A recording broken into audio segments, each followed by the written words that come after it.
The gunshot shattered the night air outside the Golden Siren Saloon, and Victoria Bennett knew her time had just run out. She stood frozen on the small wooden stage, her crimson dress still swaying from the final spin of her dance number. The music had stopped abruptly, the piano player ducking behind his instrument as heavy boots thundered across the floorboards below. It was September 1878 in San Pedro, California, and the coastal town had always been rough around the edges, but tonight felt different. Tonight felt deadly. "There she is!" A voice boomed from the entrance, and Victoria's blood turned to ice. Randall Tucker and his gang had finally made good on their threats.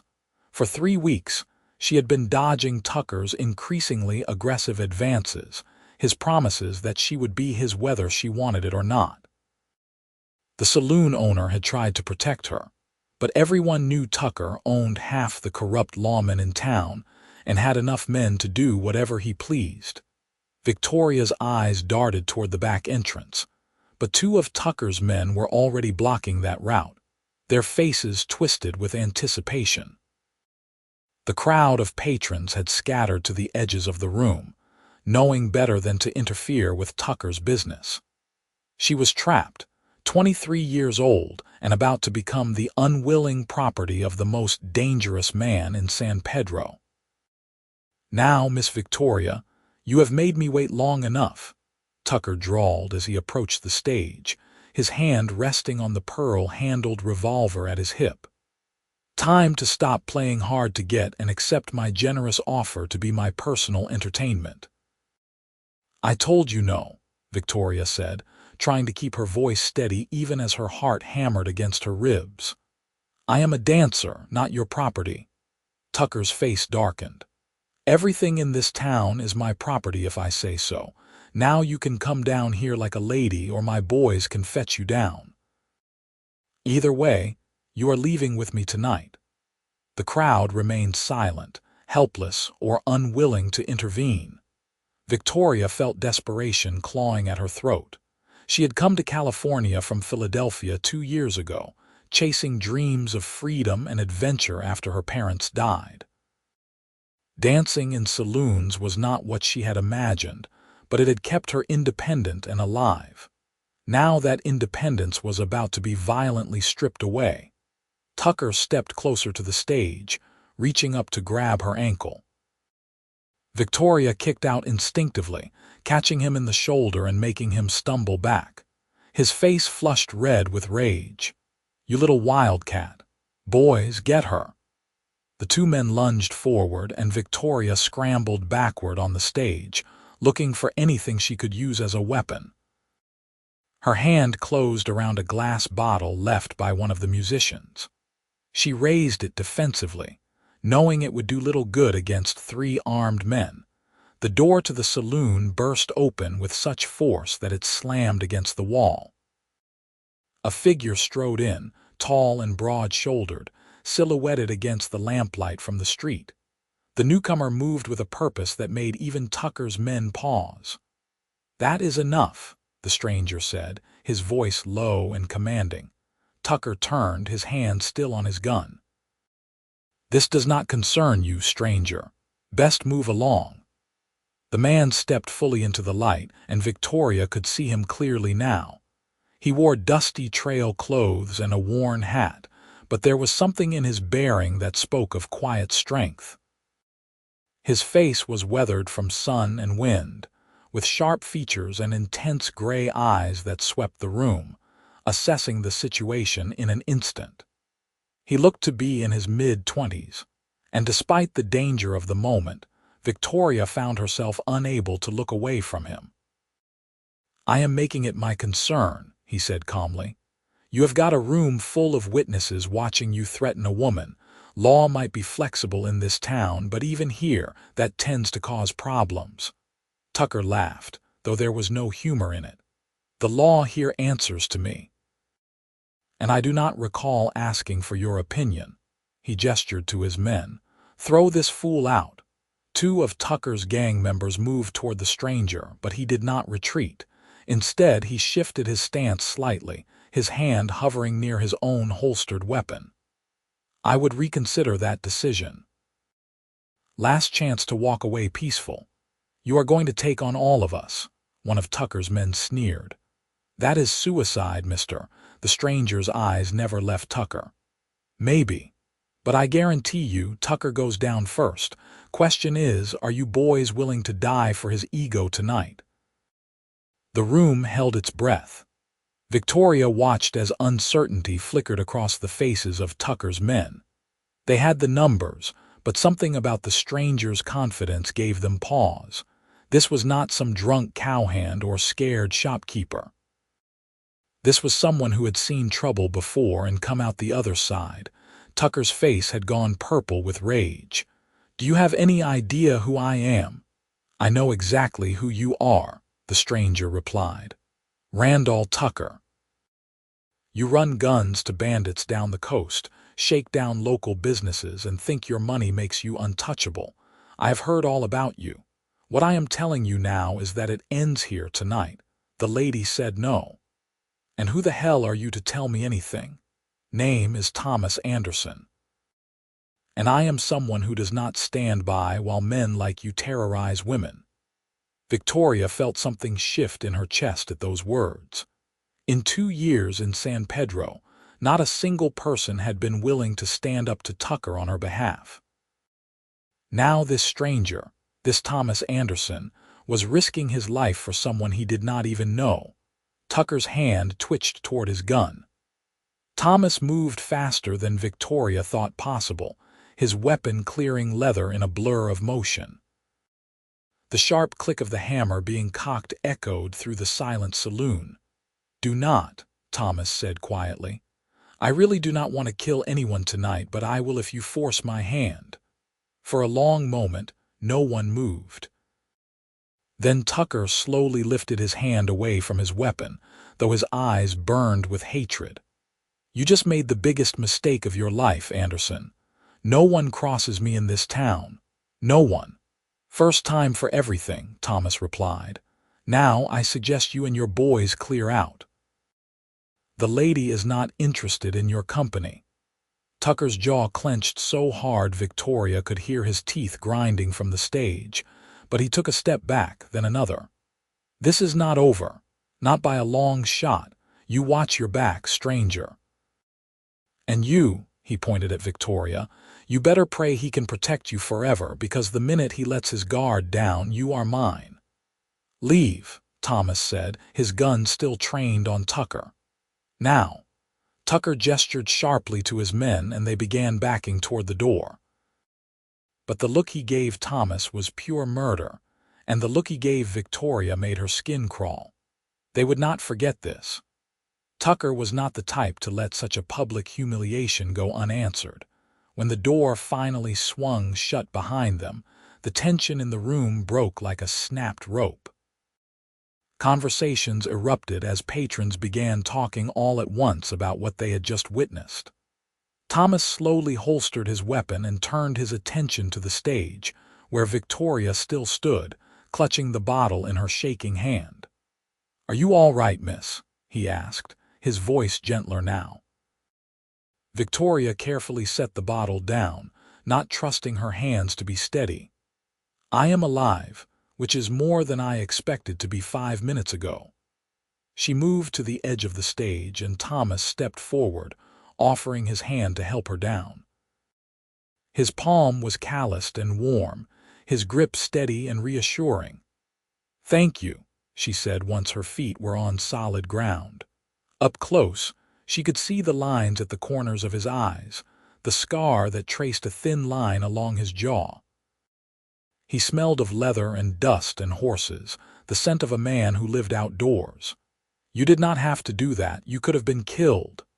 "Could not just stand by and watch," Thomas said simply, releasing her hand, though she found herself wishing he had not. "Did not sit right with me." "Well, you made an enemy tonight. Randall Tucker does not forgive, and he does not forget. You should leave San Pedro before he comes back with more men." Thomas glanced toward the door, then back at her. "What about you? You think he is going to forget about you either?" If I leave, he will be back for you the moment I am out of sight." Victoria felt her stomach drop because she knew he was right. Tucker had been humiliated in front of witnesses, his control challenged. He would take that out on her the first chance he got. "I will figure something out. Maybe I can catch the morning stage out of town." "Where would you go?" "I do not know," she admitted. "Anywhere but here." The saloon owner, a portly man named Martin Greaves, hurried over, wringing his hands nervously. "Miss Victoria, I am so sorry. I tried to keep him away, but he is too powerful. Maybe it would be best if you did not come back for a while, just until things settle down." "Things will not settle down," Victoria said bitterly. "You know how Tucker is. This will only make him angrier." She felt tears of frustration burning behind her eyes but refused to let them fall. She had survived on her own for 2 years, had dealt with dozens of handsy drunks and aggressive men, but Tucker was different. Tucker had the power and the meanness to make her life a living nightmare or simply make her disappear altogether. Thomas was watching her carefully. "You have got family anywhere? Someone who could take you in?" "No. My parents died of fever in Philadelphia. That is why I came west. I have no one." "Friends?" Victoria laughed, but it was a hollow sound. "I am a saloon dancer. I have acquaintances, but no one who would risk Tucker's wrath by hiding me. You saw how everyone reacted tonight. They are too scared, and I cannot blame them." Thomas was quiet for a moment, clearly thinking. Then he said, "I've got a small ranch about 10 miles north of here. It is not much, just a cabin and some land I am working to build up. But it is out of the way, and Tucker would not know to look there. You could stay there until we figure out a better plan." Victoria stared at him. "You are offering to take me to your home. You do not even know me." "I know you are in trouble and need help. That is enough." "But why? Why would you risk yourself for a stranger?" Thomas met her eyes, and in their gray depths she saw something honest and true. "My mother always taught me that the measure of a man is not what he does when it is easy, but what he does when it is hard. Walking away tonight would have been easy. Living with myself after, that would have been hard." Victoria felt something crack in the armor she had built around herself over the past 2 years. Kindness without expectation was so rare in her world that she hardly knew how to respond to it. "I do not have much money to pay you. Did not ask for payment. But I cannot just impose on your hospitality indefinitely." "We will work something out," Thomas said. "Right now, the important thing is getting you somewhere safe before Tucker regroups. Do you have belongings to collect?" Victoria thought of her small room above the saloon, the few dresses and personal items she owned. "I should get my things. Better we do that quickly. Tucker might decide to come back sooner rather than later." Martin wrung his hands again. "I will go up and pack her things. It is not safe for her to be seen moving around the building. Too many of Tucker's informants might spot her." He hurried toward the stairs, grateful perhaps for a way to help that did not involve directly confronting Tucker. While they waited, Thomas moved toward the bar, positioning himself where he could watch both the front door and the stairs. Victoria followed, suddenly unsure what to say to this man who had just turned her entire world upside down. "How did you know about Tucker?" she asked. "You called him out by name, knew about his business dealings." "I have been in town about a week," Thomas explained. "Came down from Montana looking for land to settle, been talking to folks, getting a sense of the area. Tucker's name comes up a lot, never in a good way. Heard he was pressuring one of the dancers at the Golden Siren. Guess I walked in at exactly the right moment. Or exactly the wrong moment, depending on how you look at it," Victoria said. "You bought yourself a whole world of trouble tonight, Mr. Anderson." "Just Thomas is fine," he said with a slight smile. "And trouble has a way of finding me regardless. At least this time it was for a good cause." Victoria studied him in the lamplight. He was handsome in a rugged way, with strong features and an air of quiet capability. But more than that, there was a decency in his eyes that she had not seen in a man for a long time. Most men looked at her and saw only the low-cut dresses and the stage performances, saw an object rather than a person. Thomas looked at her and seemed to see an actual human being worth protecting. "Why Montana?" she asked, curious despite the circumstances. "Family ranch up there. My father died last year and my brother got the land. He runs it well, but there was not enough for both of us to make a living. So I took my share of the inheritance and decided to head south, find my own place. California seemed like a good opportunity.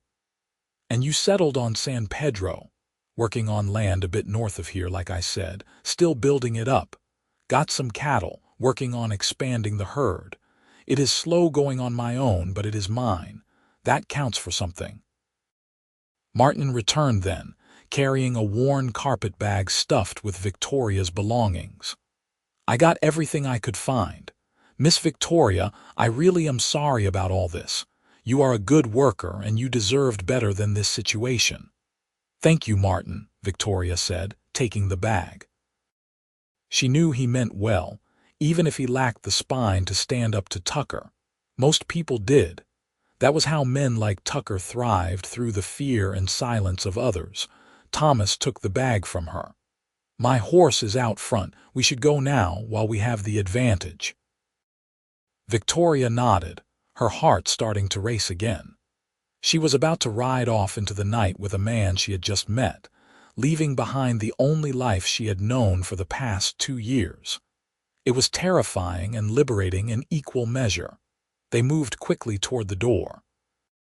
Thomas stepped out first, checking the street before gesturing for Victoria to follow. His horse, a sturdy roan gelding, was tied at the hitching post. Thomas secured her bag to the saddle, then helped her mount up. She sat sideways in the saddle as best she could in her dance dress, which was hardly designed for horseback riding. Thomas swung up behind her, his arms coming around to grip the reins. Victoria felt the solid warmth of him at her back, the strength in the muscles of his arms. It should have felt uncomfortable, sitting so close to a stranger, but instead she felt safer than she had in weeks. "Hold on," he said quietly, and then they were moving, the horses' hooves clopping against the hard, packed dirt of the street. San Pedro fell away behind them, the lights of the saloons and shops growing distant. The coastal town sat along the edge of the ocean, and Victoria could hear the waves crashing against the shore in the darkness. The September air was cool but not cold, carrying the salt tang of the sea. Above them, stars wheeled in a vast black sky, more visible once they left the lights of town behind. They rode in silence for a while, Thomas guiding the horse along a trail that led north through scrubby coastal terrain. Victoria tried to process everything that had happened in the last hour. She had gone from performing her usual dance routine to nearly being kidnapped, to being rescued by a stranger, to fleeing into the night toward an uncertain future. It felt surreal, like something from one of the dime novels she sometimes read. "Are you doing all right?" Thomas asked after they had been riding for about 20 minutes. "I am still trying to understand how my life just completely changed in the space of an hour," Victoria admitted. "This morning, my biggest concern was whether my blue dress needed mending. Now I am fleeing for my safety with a man whose last name I only learned tonight." "Anderson," Thomas said with a hint of humor in his voice. "Thomas Anderson, originally from Montana Territory, 25 years old, likes horses and working with cattle, terrible at playing cards." There, now I am not such a stranger. Despite everything, Victoria found herself smiling. Victoria Bennett, originally from Philadelphia, Pennsylvania, 23 years old, likes reading and dancing, terrible at cooking. Nice to properly meet you, even if the circumstances are unusual. Unusual is one word for it, Thomas agreed. But sometimes the best things happen in unusual ways. Victoria felt warmth spread through her chest at his words. You are an optimist. Someone has to be. They continued riding, and gradually Victoria felt some of the tension leave her body. The rhythmic movement of the horse, the steady presence of Thomas behind her, the vast open sky above, it all combined to create a sense of possibility. Maybe she really could escape Tucker's reach. Maybe this stranger truly was offering help without strings attached. Maybe, for the first time in a long time, things might actually work out. The trail wound through low hills covered in coastal sage and chaparral. In the distance, Victoria could occasionally glimpse the dark expanse of the ocean, moonlight glinting off the waves. It was beautiful in a wild, untamed way that Philadelphia had never been. For all its hardships, the West had a kind of freedom that the crowded eastern cities lacked. "Tell me about your ranch," Victoria said, wanting to fill the silence with something other than her anxious thoughts.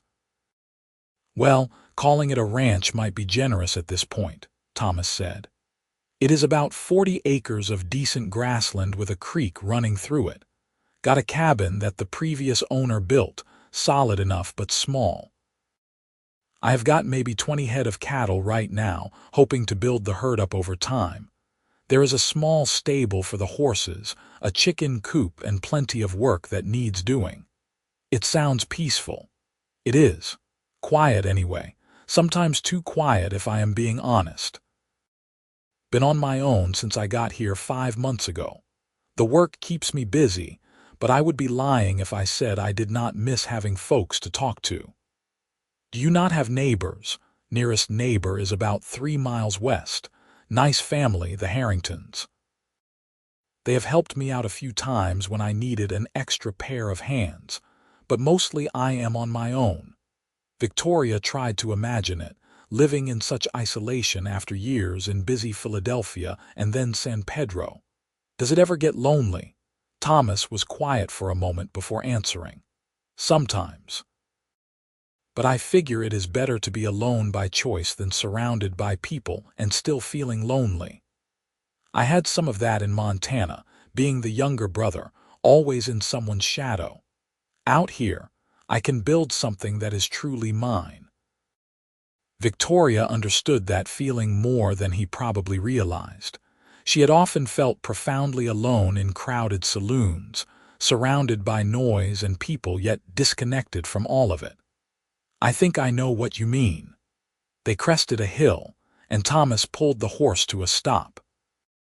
Below them, Victoria could make out the dark shape of a cabin nestled in a small valley, with the silver line of a creek visible in the moonlight. There it is, home. It looked small and solitary, a single light of human habitation in the vast darkness. But to Victoria at that moment, it looked like salvation. They rode down the hillside, and as they approached, Victoria could see more details. The cabin was indeed small, probably just 1 or 2 rooms, built of solid timber with a stone chimney. There was a small porch across the front, and nearby she could make out the shapes of other structures, the stable and what must be the chicken coop Thomas had mentioned. Thomas dismounted first, then helped Victoria down. Her legs were stiff from the ride, and she stumbled slightly. He caught her elbow, steadying her.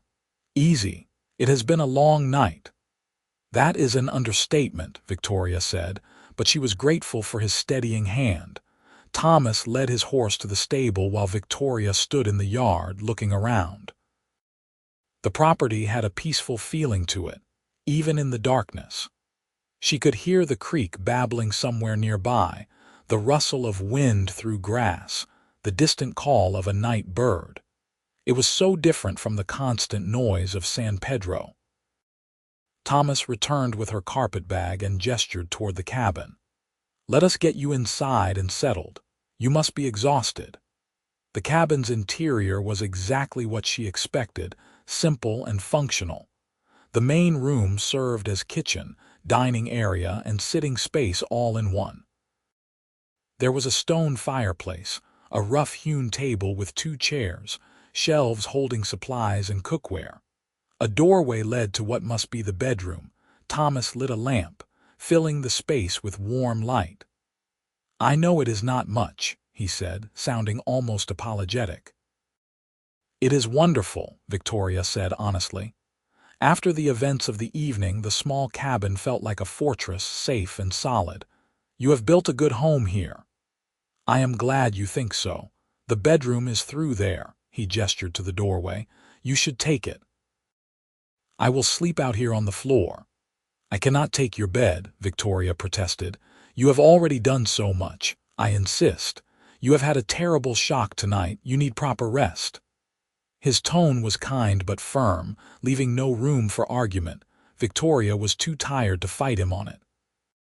She picked up her carpet bag and moved toward the bedroom, then paused in the doorway. "Thomas, thank you, truly. You saved my life tonight." He met her eyes and she saw understanding there. "You are safe here, Victoria. I give you my word on that. Get some rest. We will figure out what comes next in the morning." She nodded and retreated into the bedroom, closing the door behind her. The room was small but clean, with a decent bed covered in a quilt that looked handmade. There was a small dresser and a window that looked out toward the creek. Victoria set her bag down and sank onto the edge of the bed, suddenly overwhelmed by everything that had happened. She had been so close to losing everything tonight: her freedom, her dignity, possibly her life. Tucker's face swam in her memory, twisted with rage and possessive desire. She shuddered, wrapping her arms around herself. But then she thought of Thomas, the way he had stepped into that saloon like an avenging angel, the calm certainty in his voice as he faced down Tucker and his gang. The gentle way he had helped her onto his horse, the steady warmth of him at her back during the ride, the kindness in his eyes when he offered her sanctuary. She did not know what tomorrow would bring, did not know how long she could stay hidden or what Tucker might do to find her. But tonight she was safe. Tonight she had been rescued by a good man who expected nothing in return. That alone felt like a miracle. Victoria changed out of her dance dress into a simple nightgown from her bag, then climbed under the quilt. Through the door, she could hear Thomas moving around quietly in the main room, banking the fire, settling in for the night. The sounds were oddly comforting, a reminder that she was not alone. She closed her eyes and, despite everything, fell almost immediately into a deep, dreamless sleep. Morning came gently, with golden sunlight streaming through the bedroom window and the sound of birds singing outside. For a moment, Victoria was disoriented, unsure where she was. Then the events of the previous night came rushing back, and she sat up quickly, her heart racing. She climbed out of bed and smoothed down her nightgown, then cautiously opened the bedroom door.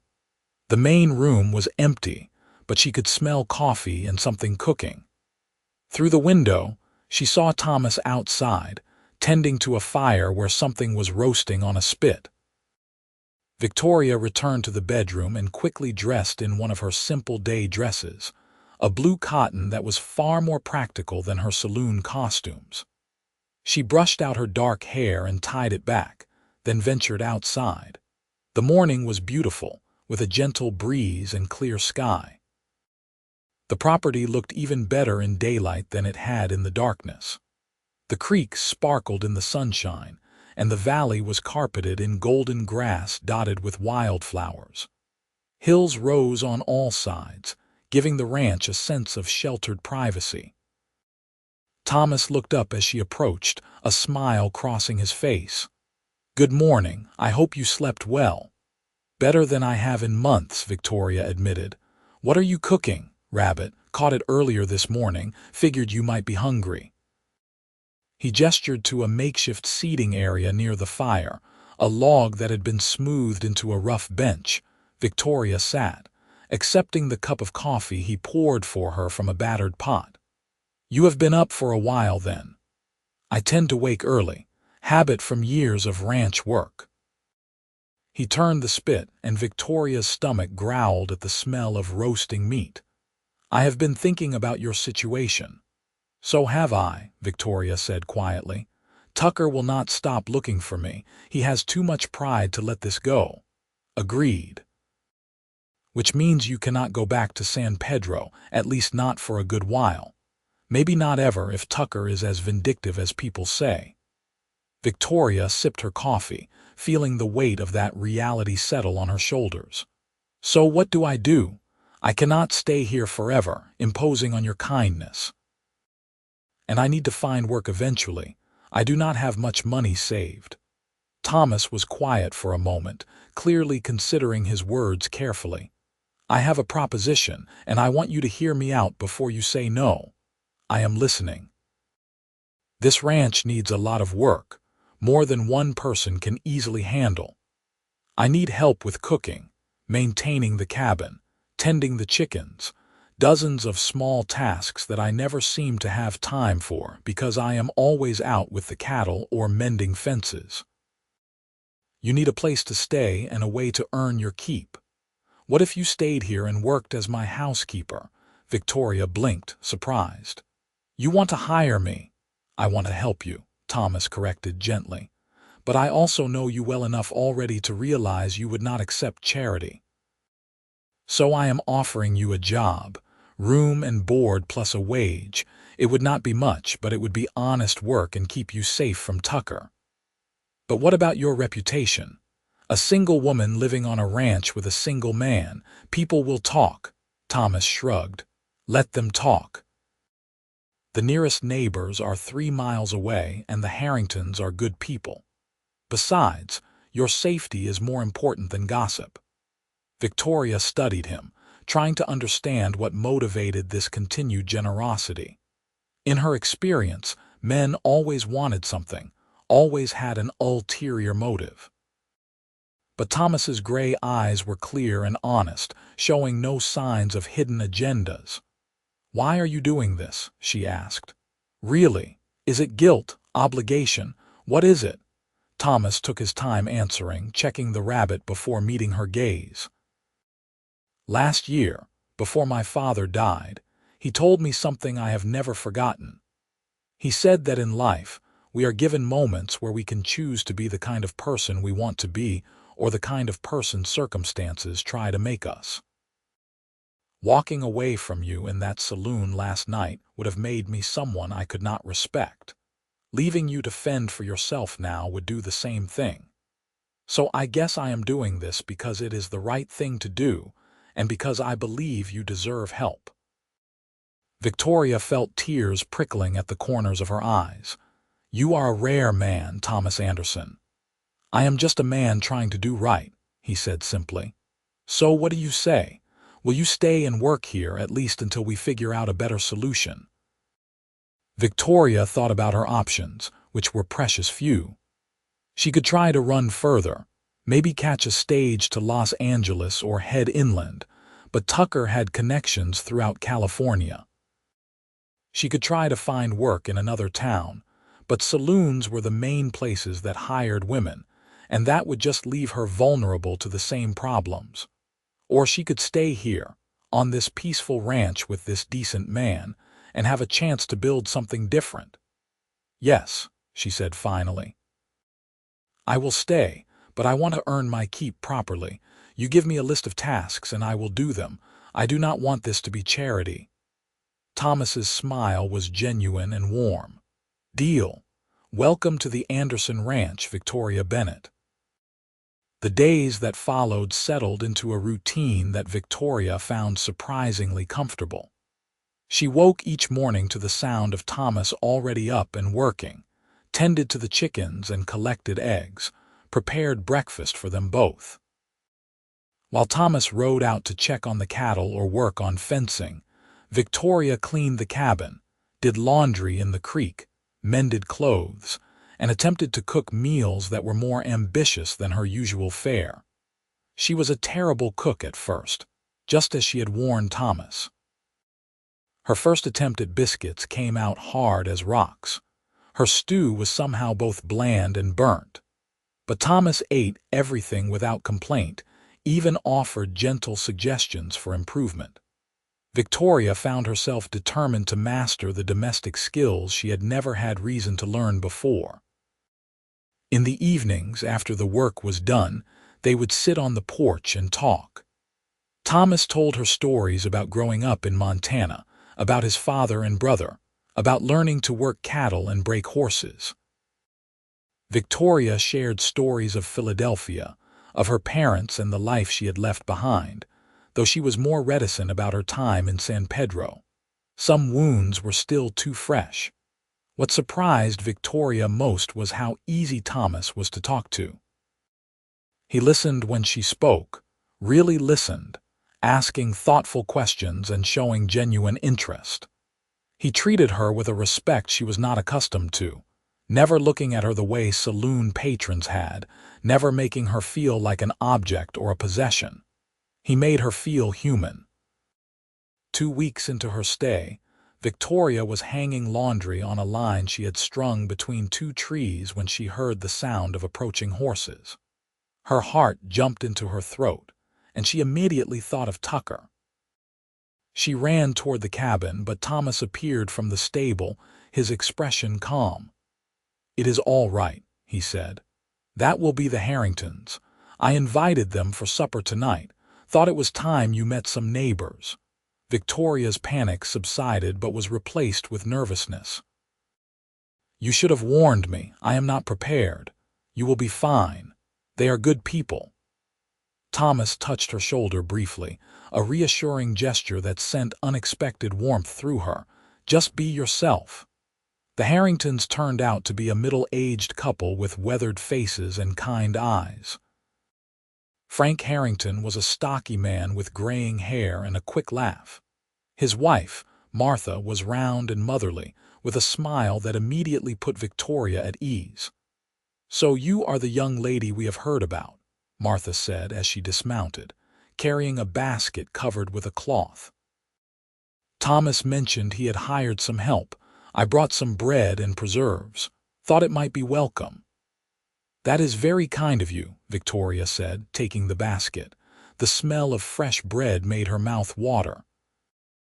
Over supper, which Victoria had managed to cook without major disaster thanks to Martha's subtle assistance in the kitchen, the Harringtons proved to be delightful company. They were curious about Victoria, but not prying, accepting Thomas's explanation that she had needed work, and he had needed help without demanding more details. "It is good to see this place coming together," Frank said, looking around the cabin with approval. "You have made real progress, Thomas. And it is clear having an extra pair of hands is helping." "Victoria has been invaluable," Thomas said, and the genuine appreciation in his voice made Victoria flush with pleasure. "The place has never been so well organized." "A woman's touch makes all the difference," Martha agreed. "Though I will say, Thomas, you might want to think about what the broader community might say. Not that Frank and I care, mind you, but others can be less understanding." "Let them talk," Thomas said with the same dismissive shrug he had given Victoria. "We are doing honest work here. That is all that matters." Frank and Martha exchanged a look that Victoria could not quite interpret, but they let the subject drop. As the evening wore on and the conversation flowed easily, Victoria realized she was genuinely enjoying herself. She had not had friends in San Pedro, not really. The other saloon workers had been friendly enough, but there had always been an undercurrent of competition and distrust. Here, with the Harringtons and Thomas, she felt accepted for who she was rather than judged for what she did. After the Harringtons left, Victoria and Thomas cleaned up together in comfortable silence. As she washed dishes and he dried, Victoria found herself very aware of his presence beside her, the brush of his arm against hers in the small space, the low rumble of his voice when he spoke. "Thank you for tonight," she said. "The Harringtons are wonderful. They are good people. I knew you would like them." Thomas set down the towel and leaned against the counter, looking at her with an expression she was coming to recognize, thoughtful and a bit intense. "You looked happy tonight. More relaxed than I have seen you since you got here." "I was happy," Victoria admitted. "It has been a long time since I felt like I belonged somewhere, even for just an evening." "You do belong here, Victoria. I hope you know that." The warmth in his words, in his eyes, made Victoria's breath catch. Over the past 2 weeks, she had been trying very hard not to think about Thomas as anything other than her employer and rescuer. But it was getting harder to ignore the flutter in her chest when he smiled at her, the way her pulse quickened when their hands accidentally touched, the longing she felt during the hours he was away working. "Thomas," she started, then stopped, unsure what she wanted to say. He took a small step closer.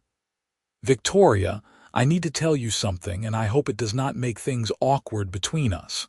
Her heart was pounding now. "What is it? I know you came here out of necessity, and I know I am just supposed to be your employer. But these past 2 weeks, getting to know you, watching you bring life to this place, I have realized something." He paused, seeming to gather courage. "I have grown to care for you, more than I probably should."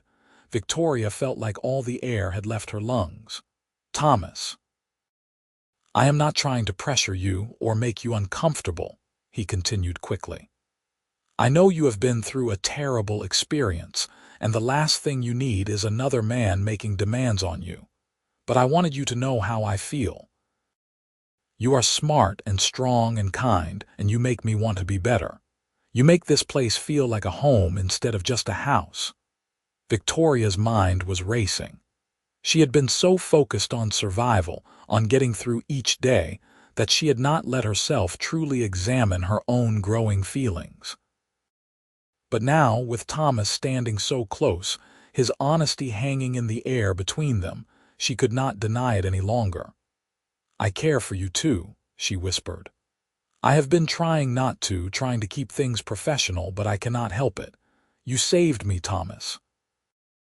Not just from Tucker, but from a life where I felt worthless and alone. You have given me a reason to stay, to believe that things can be better."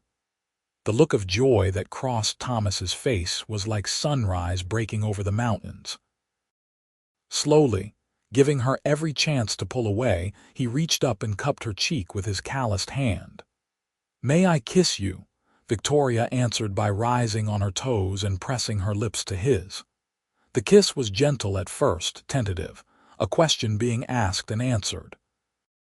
Then Thomas's arms came around her, pulling her closer, and the kiss deepened into something that made Victoria's entire body come alive. When they finally broke apart, both breathing hard, Thomas rested his forehead against hers. "I have wanted to do that for days." "So have I," Victoria admitted, her hands still clutching his shirt. They stood there for a long moment, just holding each other, and Victoria felt something fundamental shift inside her. For the first time since her parents died, she felt like she had found a place where she truly belonged, and a person who saw all of her, the good and the complicated, and cared for her anyway. The next few weeks were the happiest Victoria had known in years. She and Thomas fell into a new rhythm, one that included stolen kisses while doing chores, long conversations about their hopes and dreams, moments of simple domestic contentment that felt profound in their ordinariness. Thomas taught her to ride properly, spending patient hours helping her overcome her nervousness around horses.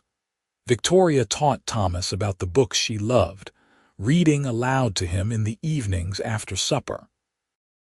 They worked together during the day, building something that was starting to feel like a real partnership. But the specter of Randall Tucker was never far from Victoria's mind. She knew he was still out there, still angry, still dangerous.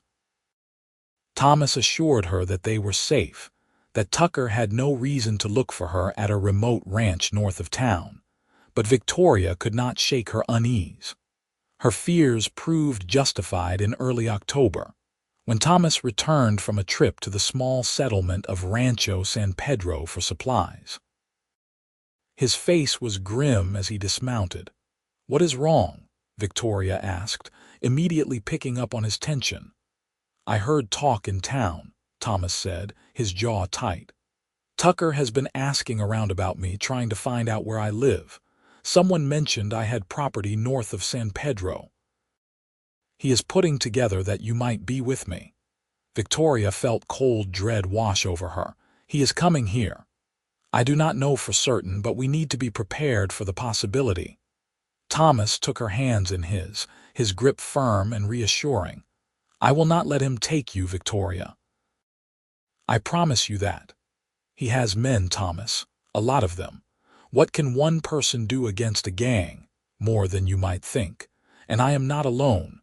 Frank Harrington promised he would come if I needed help. There are others in the area who have no love for Tucker either." Despite his confidence, Victoria spent the next few days in a state of constant anxiety. Every sound made her jump. Every dust cloud on the horizon made her fear Tucker's arrival. Thomas kept his rifle close and made sure Victoria knew where he kept his spare revolver, teaching her the basics of how to use it just in case. The confrontation came on a crisp October morning, when Victoria was feeding the chickens and heard the thunder of approaching hoofbeats. She dropped the grain bucket and ran for the cabin, where Thomas was already emerging with his rifle. Randall Tucker and 4 of his men rode into the yard, their horses kicking up dust. Tucker's face was twisted with vindictive satisfaction. Well, the rumors were true. "You have been hiding my property, Anderson." "Victoria is not property," Thomas said calmly, positioning himself between the men and the cabin. "And you are trespassing on mine. I suggest you leave." Tucker dismounted, his hand resting on his gun. "I suggest you mind your own business and hand over the girl. She belongs to me." "I belong to no one," Victoria said, stepping out onto the porch despite Thomas's warning look. Her voice shook, but she was tired of cowering. "I told you no in San Pedro, and I am telling you no now." Tucker's eyes raked over her with undisguised hunger. "You think you can hide out here forever? You think this cowboy can protect you from me? I think you should listen to the lady and leave," a new voice called out. Tucker spun around to see Frank Harrington riding up from the west, accompanied by 3 other men that Victoria recognized from church gatherings. Behind them, from the east, came 2 more riders. Thomas had been preparing for this possibility, calling in every favor and ally he had. Tucker's face went red with rage. "This is none of your concern, Harrington." "It is when a man and his friends ride onto a neighbor's property making threats," Frank said evenly. He and the others spread out, creating a semicircle that boxed in Tucker and his men. "Thomas is part of this community. We look out for our own." Tucker looked around, clearly calculating the odds. His 4 men were outnumbered and surrounded. Victoria held her breath, waiting for someone to draw, for the situation to explode into violence. "This is not over," Tucker finally spat. "Not by a long shot. That woman is going to pay for the disrespect she has shown me, and so are all of you." "Get off my land," Thomas said quietly, but there was steel in his voice. "And do not come back. Next time I will not be so patient." For a moment, Tucker just stared at Thomas with pure hatred. Then he swung back into his saddle and jerked his horse around. "You are going to regret this, all of you. Nobody makes a fool of Randall Tucker and gets away with it." He and his men rode off at a hard gallop, leaving dust and tension in their wake. Victoria felt her knees go weak with relief, and Thomas was immediately at her side, supporting her. "It is over," he said softly. "You are safe." "For now," Victoria said, but he meant what he said. "He will come back." Frank and the other men dismounted, accepting Thomas's thanks and Victoria's tearful gratitude. As they talked about strategies for dealing with Tucker, about reporting him to the territorial marshal, about strength in numbers, Victoria felt a swell of emotion. These people, this community, they had stood up for her. They had put themselves at risk because Thomas had asked them to, because they believed in doing what was right. It was overwhelming and humbling in equal measure. After the men left, with promises to keep watch and alert each other if Tucker was spotted in the area again, Victoria and Thomas stood alone in the yard. The sun was beginning to set, painting the sky in shades of orange and pink. "I cannot keep living like this," Victoria said quietly. "Always looking over my shoulder, waiting for Tucker to make his next move. It is not fair to you or to anyone else." "What are you saying?" Thomas asked, concern creasing his brow. "I am saying maybe I should leave. Head somewhere far from California where Tucker cannot find me." "Colorado, maybe, or Oregon." Thomas took both her hands, his grip almost desperate. "Victoria, no, do not let him drive you away from the life you are building here." "What life? I am a dancer from a saloon hiding on a remote ranch. That is not a life." "That is not all you are," Thomas said fiercely. "You are so much more than your past. You are smart and capable and brave. You have made this place a home. You have made me happier than I have been in years. Do not let Tucker take that away from both of us." Tears streamed down Victoria's face. "I am scared, Thomas, scared he will hurt you because of me, scared he will take away everything good I have found here." Thomas pulled her into his arms, holding her tight. "Then marry me." Victoria pulled back, staring at him in shock. "What?" "Marry me," Thomas repeated, and now she could see the determination in his eyes. "If you are my wife, you are not just a woman hiding on my ranch. You are Mrs. Thomas Anderson, part of this community, with all the protection that brings." Tucker might risk coming after a saloon dancer, but going after a married woman with a husband and neighbors ready to defend her, that is a different calculation.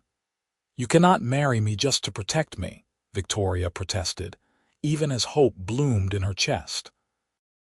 "I am not proposing just to protect you," Thomas said, cupping her face in his hands. "I am proposing because I love you, Victoria Bennett. I love your strength and your kindness and the way you hum when you think no one is listening.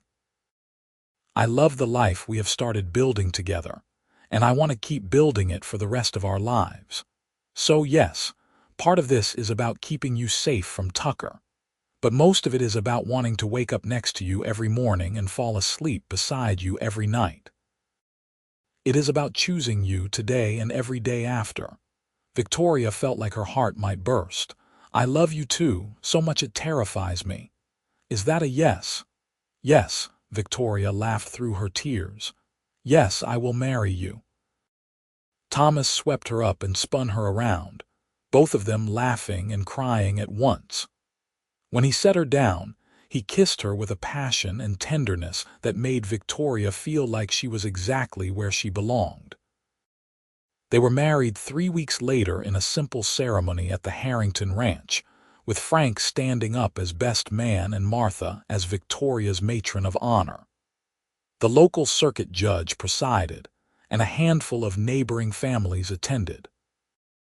It was small and perfect, nothing like the grand wedding Victoria might have once imagined as a girl in Philadelphia, but it was real and true and theirs. Victoria wore a simple cream-colored dress that Martha had helped her sew, with wildflowers in her hair. Thomas wore his best shirt and trousers, his hair neatly combed for once. When he said his vows, promising to love and cherish her until death parted them, his voice was steady and sure. When Victoria said hers, she meant every single word with her whole heart. The Harringtons hosted a modest reception afterward, with food and music and dancing. Victoria found herself laughing more than she had in years, surrounded by people who accepted her and Thomas without judgment. When Thomas pulled her into his arms for a dance, she rested her head against his chest and felt complete. "You gave me a reason to stay," she whispered against his shirt. Thomas pulled back to look at her, confusion and curiosity in his eyes. "What do you mean?" "When I was in San Pedro, I was just existing, going through the motions. Every day was the same, just survival. I had no real reason to stay anywhere, no roots, no future I cared about. But you changed that. You gave me hope. You gave me a home. You gave me a reason to stop running and start living. You gave me a reason to stay." Thomas's eyes shimmered with emotion. "You gave me the same thing. Before you, this ranch was just a place I worked. You made it a home worth coming back to. You made me want to build a future instead of just getting through each day." They swayed together as the music played, and Victoria thought about how far she had come. Just 2 months ago, she had been trapped and terrified, certain her life was over.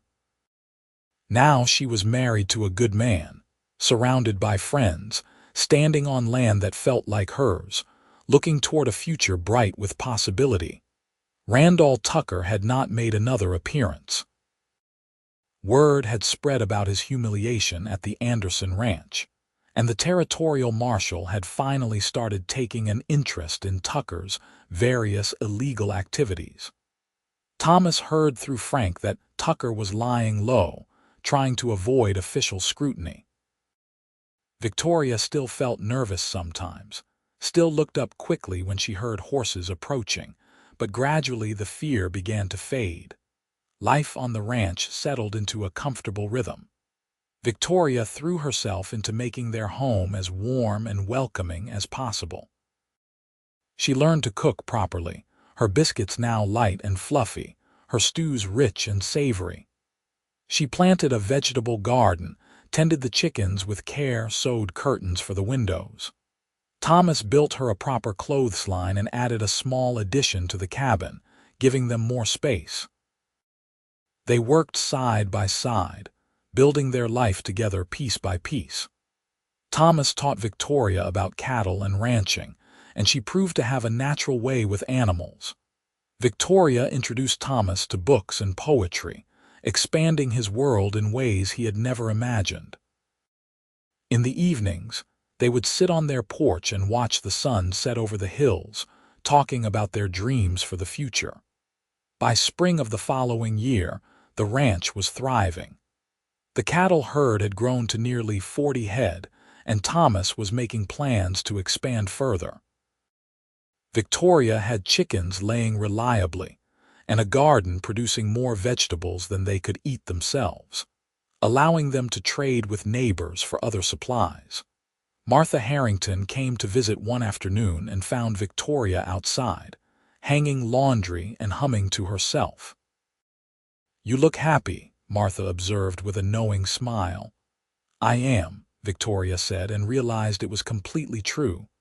"Happier than I ever thought possible. Marriage suits you. Both of you, actually. Thomas is a different man than he was when he first arrived here. He smiles more, talks more. You have been good for him." "He has been good for me too," Victoria said softly. "He saved me in more ways than one."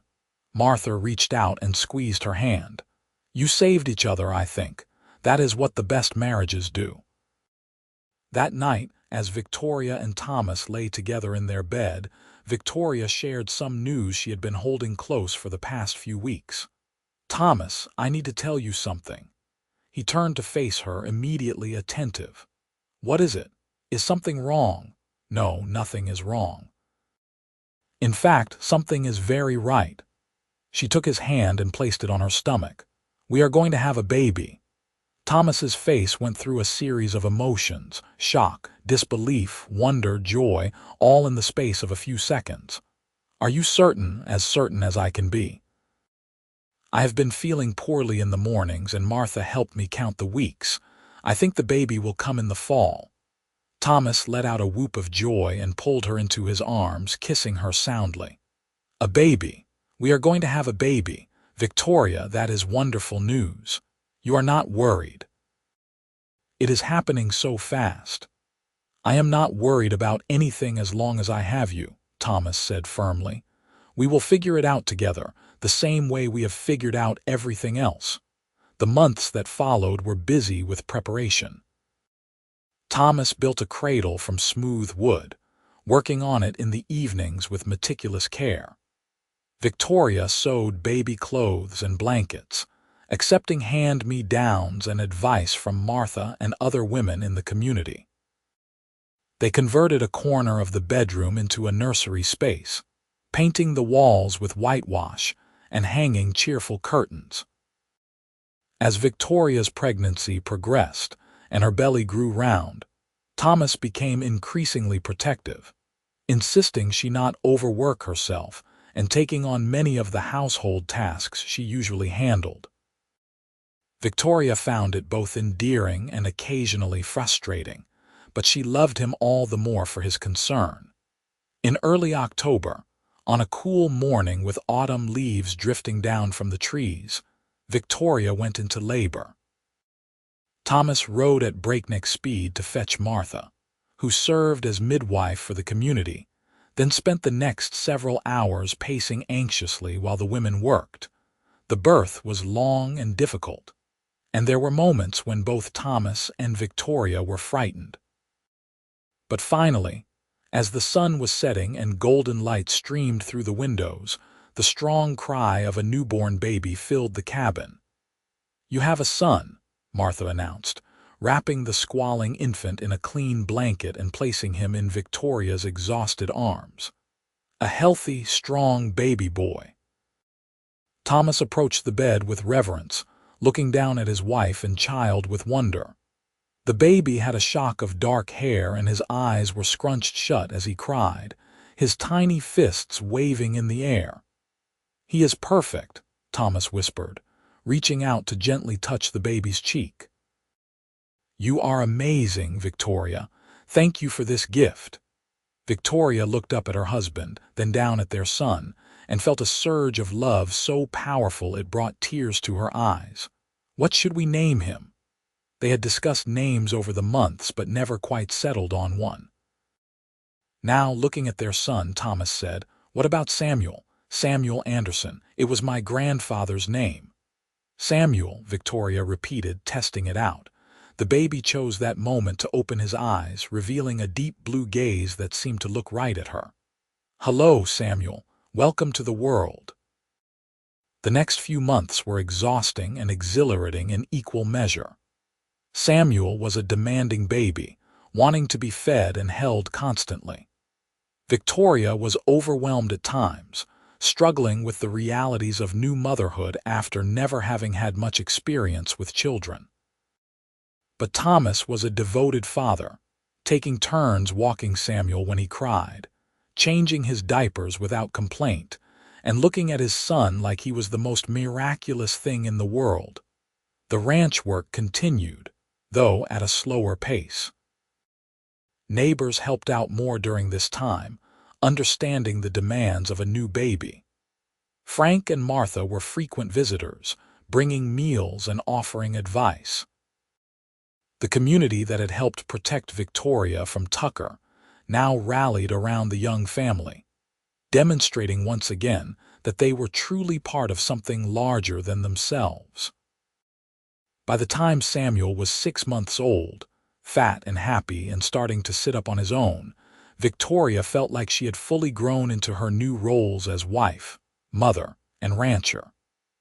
The girl who had danced in San Pedro's saloons felt like a distant memory, someone she had been in another lifetime.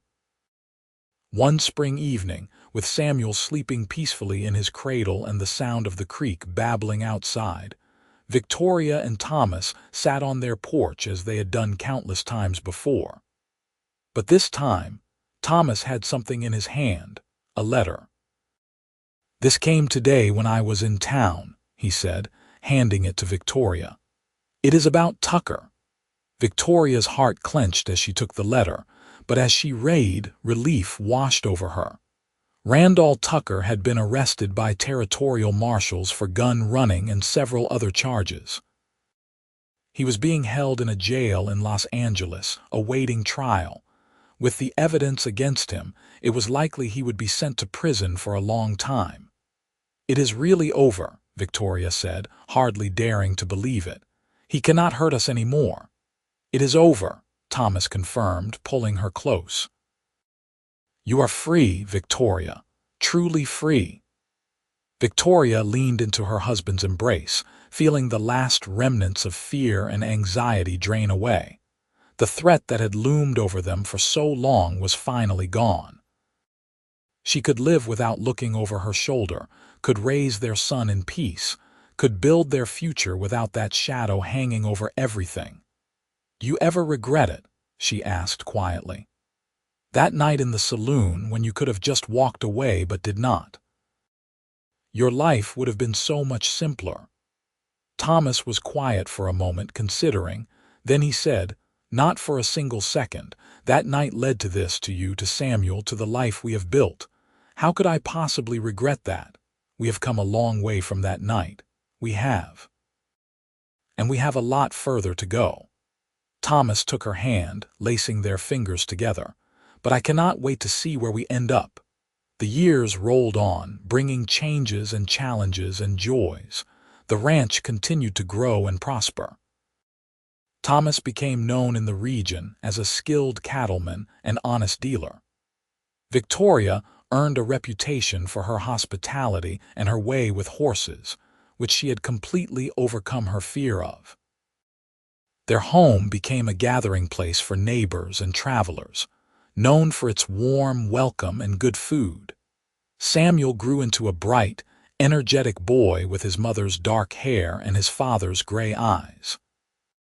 When he was 3, he became a big brother to twin girls, Alina and Rose, who kept the household in happy chaos. 2 years after that, another son arrived, James, completing their family. Victoria sometimes stood in her garden or on her porch, surrounded by the sounds of her children playing and her husband working, and marveled at how her life had turned out. She thought about that terrified girl on the saloon stage, certain her life was over, and wanted to tell her that everything would be all right. More than all right. It would be wonderful. She and Thomas had their share of difficulties over the years, as all couples do. There were droughts that threatened their cattle, harsh winters that tested their endurance, illnesses that scared them, disagreements that needed working through. But they faced everything together, their love deepening and maturing with each challenge overcome. As the children grew older, Victoria told them edited versions of how she and Thomas had met. She spoke of his bravery in rescuing her from a dangerous situation, of how he had given her hope when she had none. The children loved the story, begging to hear it again and again, always with shining eyes at the romantic parts. Samuel, as the eldest, was more perceptive than his younger siblings. When he was about 12, he asked his mother, "Were you scared that night, when Father saved you?" Victoria thought about lying, about maintaining the fairy tale version, but she decided her son deserved honesty. "I was terrified. I thought my life was ending, but your father showed me that even in the darkest moments, there are people willing to stand up and do what is right. He gave me hope, and that hope became love, and that love became all of this." She gestured around at their home, their family, their life. Samuel nodded solemnly, absorbing this. "Father says you saved him too." "Did he?" Victoria was surprised and touched. "He said that before you, he was just existing. You made him want to truly live." Victoria felt her eyes prick with tears. Even after all these years, Thomas could still make her heart full with his words. The children eventually grew up and moved on to lives of their own. Samuel took over running the ranch, proving to have inherited his father's skill with cattle and his mother's head for business. Alina married a schoolteacher and moved to Los Angeles, while Rose became a teacher herself in San Pedro. the very town her mother had once fled. James decided to study law, determined to help people the way his father had helped his mother. Victoria and Thomas found themselves alone again, their home quieter but no less full of love. They were older now, with silver in their hair and lines on their faces, but Thomas still looked at Victoria like she was the most beautiful woman in the world, and she still felt her heart skip when he smiled at her. One evening, sitting on the porch they had shared for so many years, watching the sun set over the hills that had witnessed their entire life together, Thomas took Victoria's hand. "You remember what you said to me on our wedding day?" he asked. "I said a lot of things on our wedding day," Victoria teased gently. "You said I gave you a reason to stay, that I made you want to stop running and start living. I remember. It was true then, and it is still true now." Thomas lifted her hand and pressed a kiss to her knuckles, a gesture he had made thousands of times over their decades together. "You did the same for me, you know. Before you, I was building a ranch but not a life. I was working towards something but I did not know what. You gave me purpose. You gave me love. You gave me everything that matters." Victoria leaned her head on his shoulder, feeling the solid warmth of him, as steady and reliable as the day they met. "We gave each other a life worth living. We did indeed." They sat in comfortable silence as the sky turned from gold to pink to purple. Somewhere in the valley, they could hear Samuel calling instructions to the ranch hands. From the house came the sounds of their grandchildren visiting, the laughter and excitement that came with youth. The creek burbled its eternal song, and the wind rustled through the grass, and everything was exactly as it should be. Victoria thought about the long, winding road that had led her here. If someone had told that frightened girl in the saloon that she would end up here, with this life, this love, she never would have believed them. But life had a way of surprising you, of leading you to places you never imagined through paths you never expected. She had been rescued that night, truly, but not just from Tucker's threats or a dangerous situation. She had been rescued from a life without hope, without purpose, without love. Thomas had shown her that she deserved more, that she could have more, that she was worth fighting for. And in turn, she had given him the same gift. They had rescued each other, really. That was what love did. It saved you from your loneliness, your fears, your doubts.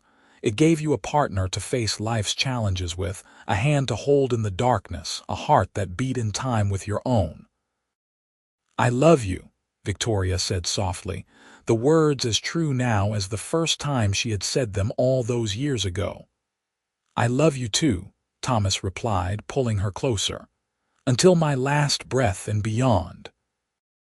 As the stars began to appear in the darkening sky, Victoria felt a deep sense of peace and gratitude. Her journey from Philadelphia to San Pedro to this ranch had been long and often difficult, but every step had been worth it to arrive here in this moment with this man. She had been given a reason to stay all those years ago, and she had stayed. She had built a life, raised a family, loved and been loved in return. And now, looking back on it all, she would not change a single thing. The night grew darker and cooler, and eventually, Thomas and Victoria rose from the porch and went inside their home. Their children's children were settling down for the evening, and the house was full of warmth and light and love. Victoria paused in the doorway, taking one last look at the stars wheeling overhead. The same stars that had watched over her on that night so long ago when her life had changed forever. Thank you, she thought, to fate or providence or whatever force had brought Thomas Anderson into that saloon at exactly the right moment. Thank you for the rescue. Thank you for the love. Thank you for the life. Then she turned and went inside, where her husband was waiting, and closed the door on the past, content with the present and hopeful for whatever future remained to them. The years continued to pass gently. Victoria and Thomas enjoyed their later years surrounded by family, with grandchildren who climbed on their laps and listened to stories, with children who came home for Sunday dinners, with a community that respected and admired them. The ranch remained prosperous under Samuel's management, and the Anderson name became synonymous with integrity and hard work throughout the region. Thomas passed away peacefully in his sleep at the age of 78, with Victoria holding his hand. She mourned him deeply, but she also celebrated the incredible life they had shared. At his funeral, attended by what seemed like half of California, their children spoke of his kindness and bravery. Victoria spoke last, her voice steady despite her tears. "He was the best man I ever knew," she said simply. "He saved my life, and then he spent the rest of his life making sure I knew I was worth saving. I loved him with everything I had, and I will love him still until we meet again." Victoria lived for another 5 years after Thomas's death, surrounded by her children and grandchildren. She remained sharp and engaged, still tending her garden, still reading voraciously, still dispensing advice and love in equal measure. Her children worried about her living alone on the ranch, but she refused to leave the home she and Thomas had built together. On a warm October evening, exactly 50 years after that fateful night in the Golden Siren Saloon, Victoria sat on her porch watching the sunset. She was 82 years old, and she knew her time was coming soon. She could feel it in her bones, in the increasing weariness that no amount of rest could cure. But she was not afraid. How could she be afraid when she had lived such a full and beautiful life? She had loved and been loved. She had raised 4 wonderful children who had given her 12 grandchildren. She had built something lasting and good. She had mattered. As the sun dipped below the horizon, painting the sky in shades of gold and crimson, Victoria closed her eyes and felt Thomas's presence beside her, as real as it had been in life. She could almost feel his hand in hers, could almost hear his voice saying her name. "I am coming," she whispered to the evening air. "Wait for me just a little longer." She thought about that girl she had been, terrified and trapped, certain her story was ending. She thought about the cowboy who had walked through the door and changed everything. She thought about the words she had spoken on her wedding day, words that had defined her entire life. "You gave me a reason to stay," and what a glorious reason it had been. What a beautiful life had grown from that one moment of courage and kindness. What an incredible journey it had been from dancer to wife to mother to matriarch, from frightened girl to strong woman to wise elder. Victoria smiled as the last light faded from the sky and the stars began to appear. She had stayed, and it had been worth every single moment. She passed peacefully in her sleep that night, and her family laid her to rest next to Thomas on a hillside overlooking the ranch they had built together. Their grandchildren brought wildflowers to place on the graves, and their great-grandchildren, too young to have known them, heard stories of the cowboy who had rescued a dancer and the love that had bloomed in the California sunshine. The Anderson Ranch continued for generations, each one adding to the legacy that Thomas and Victoria had started. The story of how they met, how Thomas had stood up to Randall Tucker and given Victoria a reason to stay, became family legend, told and retold with each passing year. And though the people changed and the times changed, the love story at the heart of it all remained constant, a testament to the power of courage, kindness, and the willingness to stand up for what is right, even when it is dangerous. Thomas and Victoria had built something that lasted far beyond their own lives, and in doing so, they had proved that sometimes the best things in life come from the most unexpected moments, and that love, when it is true and real and fought for, can transform everything. Their story ended as all stories must, but the impact of their lives, the ripples of their love and kindness, continued on. And somewhere in the stars above the California hills, two souls found each other again, and the cowboy took the dancer's hand and they were home.